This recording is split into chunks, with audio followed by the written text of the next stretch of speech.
Vale, pues segunda chapa sobre Kant. Siguiente texto. Este un poquito más largo. Texto quinto. Texto 5. Vale, del mismo libro que el anterior, de la fundamentación de la metafísica de las costumbres. Voy ya. Entro en él. Primer párrafo. Pues todos los seres racionales están sujetos a la ley de que cada uno de ellos debe tratarse a sí mismo y tratar a todos los demás, y en cursiva, nunca como simple medio, sino siempre al mismo tiempo como fin en sí mismo.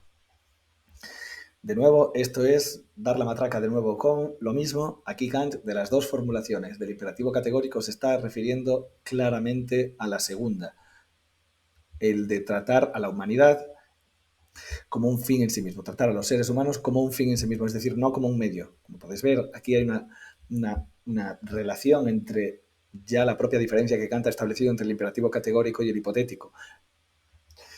Lo que está diciendo Kant aquí es que las personas son fines en sí mismos, son seres morales valiosos por sí mismos.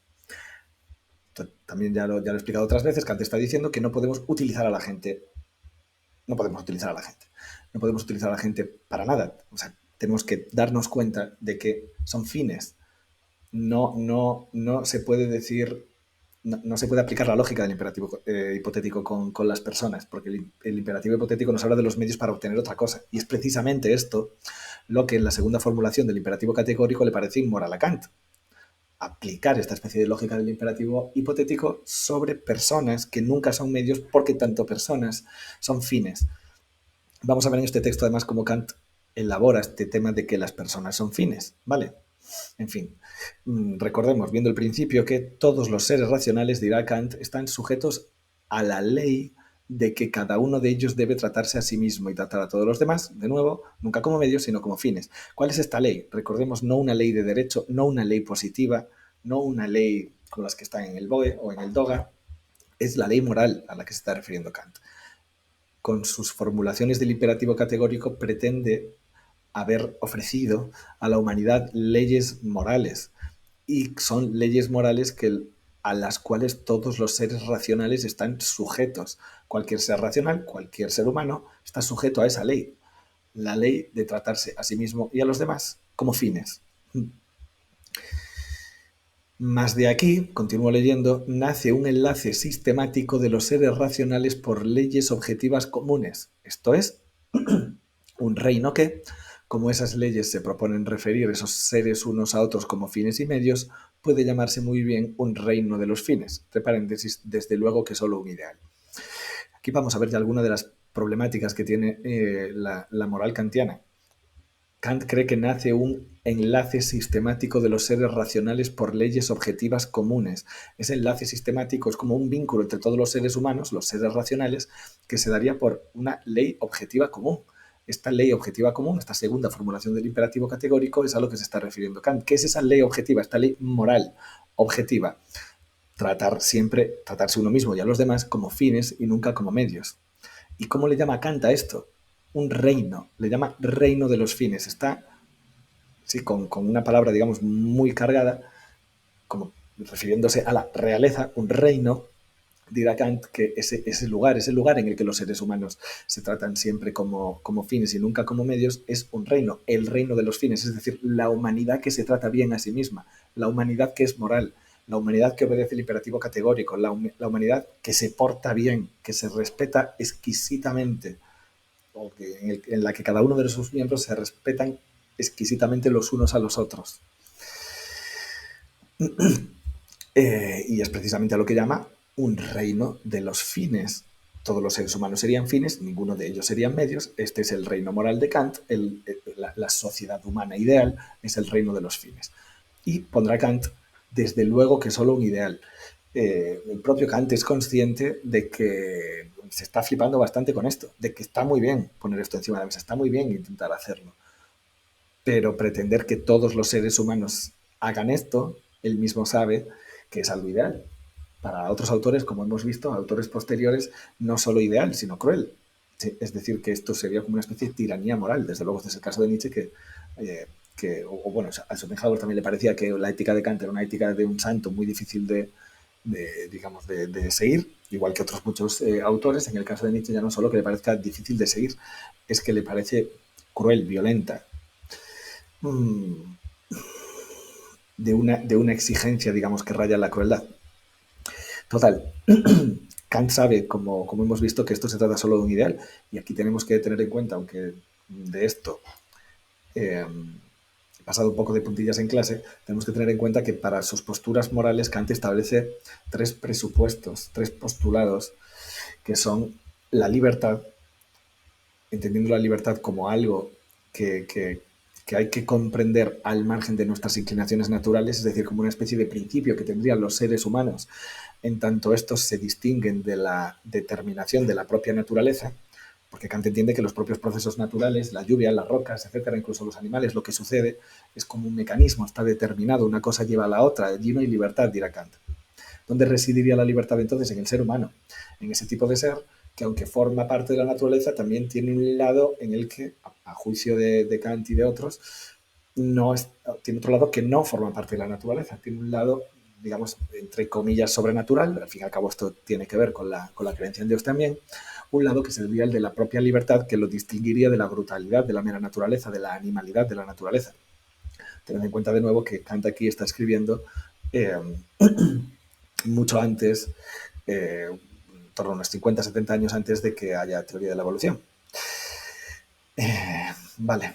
Bueno, teoría de la evolución ya empieza a haber un poquito antes, con Lamarck en 1808, pero teorías evolutivas propiamente dichas, digamos, pero no ha estallado el tema como para que en el propio Kant haya una continuidad entre la naturaleza y el ser humano, como para que haya una conciencia de que el ser humano es una especie entre otras, como para que no diga cosas como estas, es decir, que todo lo que es natural está determinado y no es libre, y la libertad sí formaría parte del ser humano. Y sería, como iba a decir, uno de los tres presupuestos morales, de los tres postulados, de las tres cosas que tenemos que dar por hecho, aunque no sepamos que son ciertas para comportarnos moralmente, que son la libertad, la inmortalidad del alma y Dios. Aunque muchas veces Kant no dice Dios directamente, en otras ocasiones sí, cuando no dice Dios se refiere a un ser supremo.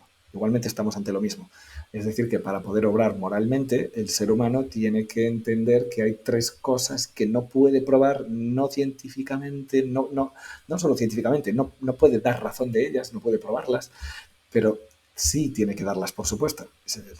Porque aquí, digamos, es donde se está jugando lo más importante para Kant, que es la propia moral.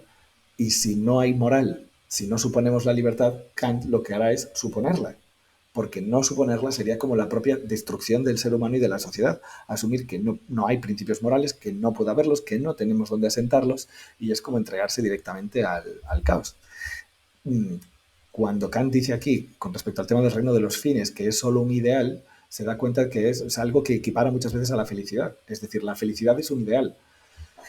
Kant dirá, como ya he mencionado en algún momento, que uno se hace a través de la conducta moral, del comportamiento moral, merecedor de felicidad.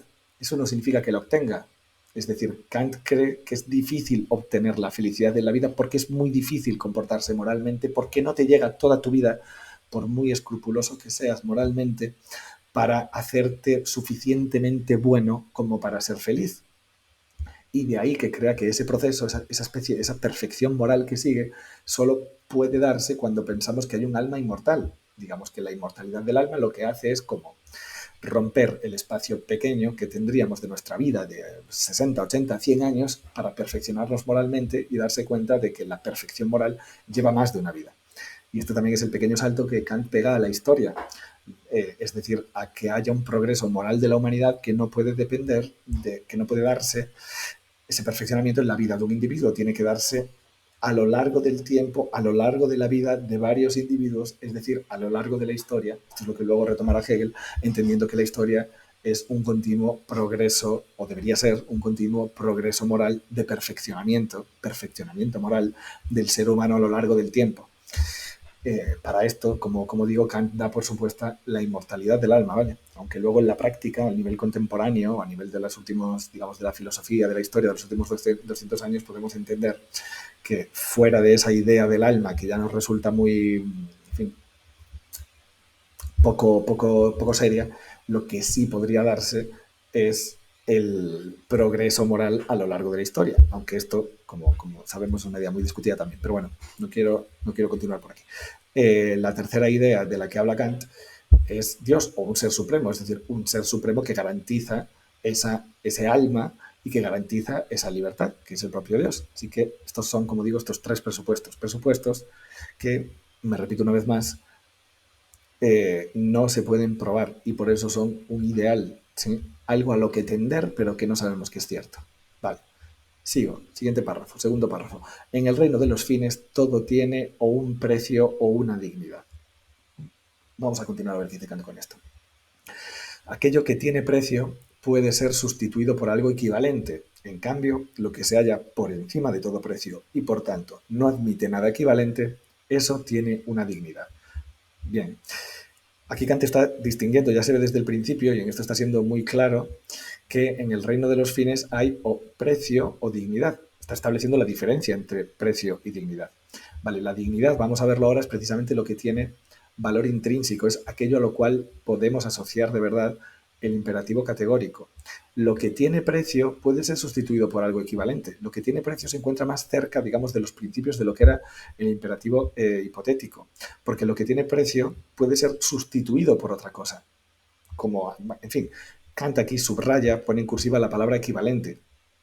Ahora, lo que está implícito en el concepto de dignidad de Kant es que las personas no somos, vamos a decirlo así, equivalentes. No podemos ser sustituidas por algo. Si el precio incluye, si el concepto de precio incluye que uno hace, vamos a decirlo así, un intercambio, algo vale un dinero, una manzana vale un dinero y tú puedes coger manzana y dar billetes, puedes dar euros, ahí se está implicando que hay una equivalencia, que bueno, que lo mismo es 3 euros y pico que una manzana, o 2 euros, o lo que sea. Ahora, lo que dirá Kant luego es lo que se halla por encima de todo precio, eso tiene dignidad. No puedes hacer una equivalencia en precio. Lo que tiene dignidad es valioso infinitamente. Lo que tiene dignidad tiene valor por sí mismo. Es lo que tiene un ser humano para Kant. Es decir, valor al cual no se le puede encontrar equivalencia, con el cual no se puede relacionar otra cosa. Cada ser humano, un ser humano es un ser humano para Kant único que no puede ser sustituido por otro. En plan, bueno, se te ha muerto este ser humano. Pues nada, ya tengo otro aquí, es equivalente un ser humano a otro. No. Kant dirá que toda vida es digna. Toda vida es digna porque toda vida humana es moral, racional y un fin en sí mismo, que es lo que nos comentaba hace un momento. Y aquí también podemos ver, esto es algo que podéis hilar muy fácilmente, el vínculo que hay entre la postura moral de Kant y, recordad que Kant es un autor alemán, y algunas de las ideas que luego, precisamente a través de Hegel, van a llegar al marxismo. Es decir, que aquí ya podemos ver que hay una batalla, una pequeña pugna, un desprecio, podríamos decir, de Kant con respecto a la equivalencia y el precio. Una forma en la que Kant pone un dique, una separación entre lo que es digno como vida humana como la humanidad digna por sí misma, por encima de todo precio, y aquello que tiene un precio, es decir, aquello que se puede entender también como una relación económica, que es lo que luego, como decía, desarrollará Marx, pero de otra manera. Es decir, cómo interviene en general el dinero, vamos a decirlo con sus palabras, el capital o el capitalismo, o los capitalistas, los burgueses, la explotación, etcétera. Cómo interviene, vamos, ¿qué es en este caso contratar a alguien a través de dinero para que te dé parte de su vida? ¿Y con qué dignidad se hace esto, podríamos decir? Es decir, estas personas, estos trabajadores, o como Marx lo decía, proletarios, están teniendo la dignidad que merece cualquier persona, cada persona, que es valiosa por sí misma. O precisamente, dada esta lógica de los reinos de los fines de la que habla Kant, cuando el trabajo de alguien está siendo intercambiado por un precio, hay una degradación moral. Esta es una cuestión, en fin, bueno, muy complicada, muy delicada, pero aquí lo único que intento decir es que este párrafo os da pie para introducir comparaciones con Marx y para hacer un pequeño puente entre el tema de la moral en Kant, el imperativo categórico, y digamos que mediante Hegel, mediante la cuestión de la alienación del proletariado, en fin, capitalismo. Vale, seguimos. Lo que se refiere a las inclinaciones y necesidades del hombre tiene un precio comercial. Lo que sin suponer una necesidad se conforma a cierto gusto, es decir, a una satisfacción producida por el simple juego, sin fin alguno de nuestras facultades, tiene un precio de afecto. Pero aquello que constituye la condición para que algo sea fin en sí mismo, eso no tiene meramente valor relativo o precio, sino un valor interno, esto es dignidad. Vale, voy a pararme en algunas cuestiones, el argumento de fondo es el mismo que acabo de dar. Ahora, Kant hace aquí una pequeña distinción. Lo que se refiere a las inclinaciones y necesidades del hombre, y ahora se está refiriendo precisamente a aquello que no son fines en sí mismos, a ropa, comida, etcétera, necesidades del hombre tiene un precio comercial. Lo que, sin suponer una necesidad, se conforma a cierto gusto, es decir, a una satisfacción producida por el simple juego sin fin alguno de nuestras facultades, tiene un precio de afecto. Aquí Kant está aludiendo indirectamente a una cuestión en la que no hemos entrado porque tiene que ver con la tercera de sus críticas, la crítica del juicio, donde se habla precisamente del juego, de la estética, en líneas generales de lo que es el arte y del tipo de satisfacción que produce un juego que para Kant no tiene fin. Es decir, el arte sería tendría un lugar muy especial en la filosofía kantiana, porque teniendo en cuenta toda esta manera en la que Kant tiene de tratar la relación entre los medios y los fines, con la importancia que le da, como debemos ver, moral a la cuestión de los fines, es llamativo, digamos, que cuando Kant llega a la estética dirá, ahí hay un juego que no tiene fin ninguno. Y ese juego nos produce cierta satisfacción. Es lo que aquí Kant, alude como el gusto. El gusto como algo que nos gusta, básicamente. Lo que nos gusta en un sentido estético o artístico, a esa satisfacción producida por un juego sin fin alguno, el jugar por jugar, aquello que nos gusta en el arte o en las cosas que nos molan, en la música, etcétera, tiene, dirá Kant, un precio de afecto. Es decir, el precio de afecto, esta es una forma también bastante curiosa porque introduce igualmente la cuestión del precio, dado que no hay un fin tal cual, digamos que Kant aquí no, en el propio nombre, en el precio de afecto, no introduce tanto una cuestión, no introduce la cuestión moral en el medio y subordina la cuestión estética o del gusto al introducir la palabra precio para hablar que tiene un precio de afecto, que es algo que queremos o que apreciamos, pero afectivamente, sentimentalmente, emocionalmente, pero no está en el plano de lo digno, porque en el arte no hay fines. Y recordemos que para Kant la moral es muy importante y la moral es precisamente el reino de los fines, el reino del imperativo categórico, etc. ¿Y cómo va a caracterizar esto Kant? No como un juego sin fin alguno de nuestras facultades, no como precio de afecto, sino que luego va a hablar de aquello que constituye la condición para que algo sea fin en sí mismo. Ojo con esto, si le prestamos atención con cuidado, palabra a palabra, Kant está diciendo qué es para que algo sea un fin, para que haya moral en el ser humano, para que podamos hablar de imperativos categóricos, para que haya ese fin, tiene que haber una condición. ¿Cuál es la condición para que algo sea un fin en sí mismo? Dirá Kant, eso no tiene meramente solo valor relativo o precio, que es lo que pasa cuando Kant está hablando de precio, es decir, que es algo relativo, relacionado con, no absoluto, no incondicional, no obligatorio, no un deber moral, dirá Kant, sino un valor interno, esto es dignidad. Aquello que constituye la condición para que algo sea un fin en sí mismo es el valor interno que tienen los seres racionales, los seres humanos, es decir, la dignidad. La propia moralidad del ser humano es lo que le da ese valor, y ese valor es a lo que Kant llama dignidad, lo que es digno. Vale, y aquí podéis, en fin, si habéis escuchado alguna vez a políticos hablando de la dignidad, de que esto es un salario indigno, o incluso si pensáis en algunas de las movimientos políticos que hubo hace más de unos 10 años en España que se llamaban los indignados, aquí está resonando la concepción de la dignidad de Kant. Vale, último párrafo, ya vamos finalizando, y aquí ya entra Kant un poco con todo. La moralidad es la condición bajo la cual un ser humano puede ser fin en sí mismo. Me he colado un poco en el párrafo anterior porque me parece que he podido dar a entender que la condición de la que habla Kant es la dignidad. Todavía no está hablando de esto Kant, es la moral, la condición bajo la cual un ser racional puede ser fin en sí mismo. Es decir, y ojo, porque esto tiene doble filo, y esto sí que lo he mencionado en clase cuando hemos hablado de por qué la moral no hace feliz obligatoriamente, o digamos que no importa si hace feliz, que esto es lo que comenta Kant, sino que te hace merecedor de la felicidad. Con lo que había, está creo en uno de los vídeos, una conclusión que se podía sacar. Y es que si no eres moral, no mereces ser feliz. Ojo, porque es precisamente aquí donde se palpa un poco más el rigor y la severidad, digamos, kantiana.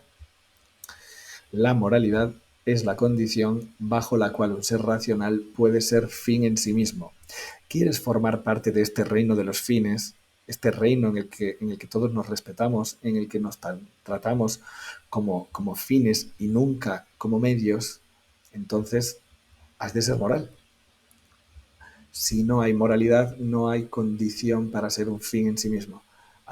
Esto probablemente, no siendo yo, vamos, desde luego, un seguidor acérrimo de la moral kantiana en esto, precisamente por los lugares en los que es dura, a pesar de que es, digamos, irrenunciable, que tiene muchos aspectos en torno a la reflexión de la libertad y sobre todo del respeto y del trato mm, exquisitamente respetuoso entre personas, que eso está, digamos, eso está muy bien, eso es algo que no puede dejar de observarse, pero en cuanto a las consecuencias que tienen algunas de estas cosas para Kant y y lo cañero que es en estas cuestiones, podemos ver como aquí hay, se puede interpretar un subtexto muy nítido por el cual si uno quiere ser un fin en sí mismo tiene que ser moral. Solo el comportamiento moral hace que una persona merezca ser tratada en igualdad de condiciones por otras personas. Claro que aquí cabría preguntarse qué es lo que pasa si, por lo que sea, en algún momento alguien no es moral. Si en vez de ser una especie de conclusión que sacamos en general sobre una forma permanente de comportarse, ¿qué pasa con si dejamos de pensar en términos de la moralidad inherente a un ser humano? ¿Qué pasa con acciones que no tengan que ver con esa moralidad inherente de alguien y que puedan no ser morales? ¿Qué pasa con el error? ¿Qué pasa con las consecuencias? Si pensamos en el primer texto de Kant, en el que está tan convencido, digamos, de que la moralidad tiene que ver con los principios, con la buena voluntad, con las buenas intenciones, con el propósito con el que se hace algo y no atiende a las consecuencias. ¿Qué pasa con las consecuencias? Es que no es importante aprender de las consecuencias y si lo haces, eso ya, si modificas algo, alguno de tus principios morales en función de las cosas que te han sucedido, eso ya te constituye como un ser inmoral y por tanto no merecedor de felicidad ni de ser tratado en igualdad de condiciones y con el mismo respeto en esta especie de reino de los fines del cual habla Kant.